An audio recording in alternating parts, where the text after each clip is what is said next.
Ce jeudi 14 juin a eu lieu le vernissage de l'exposition Trouer l'opacité à la Maison de la photographie Robert Doisneau de Gentilly. Cette exposition réunit 3 personnalités qui prennent des chemins de traverse dans leur technique de prise de vue. Elle nous invite ainsi à remonter à l'origine de cette question. Quel est cet élan qui engage à faire de la photographie ?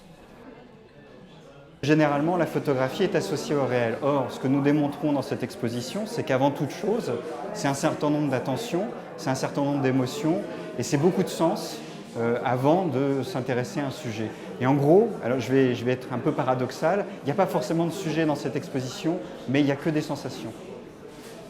Toutes ces photographies, il y a un cheminement et il y a des histoires.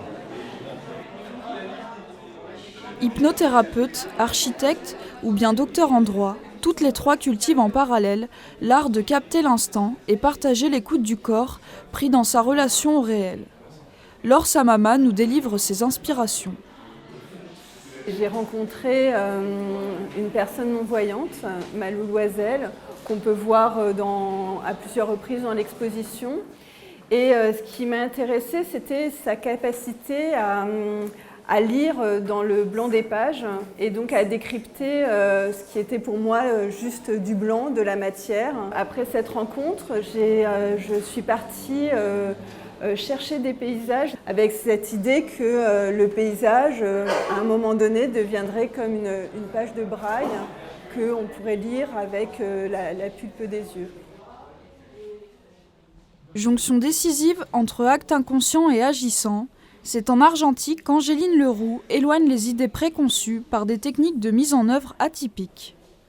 Ce que je présente aujourd'hui à la Maison Doisneau, ce sont une famille d'images que j'appelle les emboîtements, parce que ces emboîtements consistent à insérer des objets à l'intérieur de la chambre noire, juste avant de mettre la pellicule.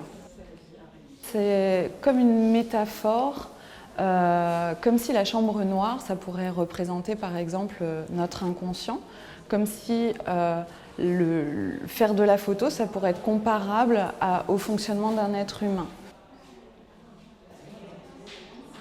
Enfin, Laure Pubert nous invite vers un cheminement qui débute par un imaginaire, essence même d'une quête personnelle. Cette exposition représente une quête obsessionnelle de 3 mois en Norvège sur les traces d'un personnage imaginaire qui me hantait. Voilà, j'ai eu besoin de partir en Norvège pour donner chair, matière à ce personnage. Et je suis allée à la rencontre des gens qu'il aurait pu être. J'ai rencontré les personnes qu'il aurait pu rencontrer, les lieux qu'il aurait pu visiter.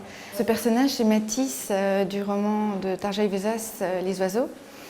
Et c'est un personnage qui vit un peu en retrait de la société, qui est capable d'une expérience immédiate et d'une appréhension directe de la réalité, et qui pourtant n'y trouve pas sa place. Et donc cet égarement, moi, cette solitude m'intriguait beaucoup. Je pense que nos égarements se sont rencontrés et j'ai besoin de savoir, je pense, de comprendre un peu mieux ce qui m'attirait chez ce personnage en allant à la rencontre de toutes ces incarnations possibles dans le réel. Exposition à découvrir jusqu'au 30 septembre. Retrouvez plus d'informations sur www.valdemarne.fr.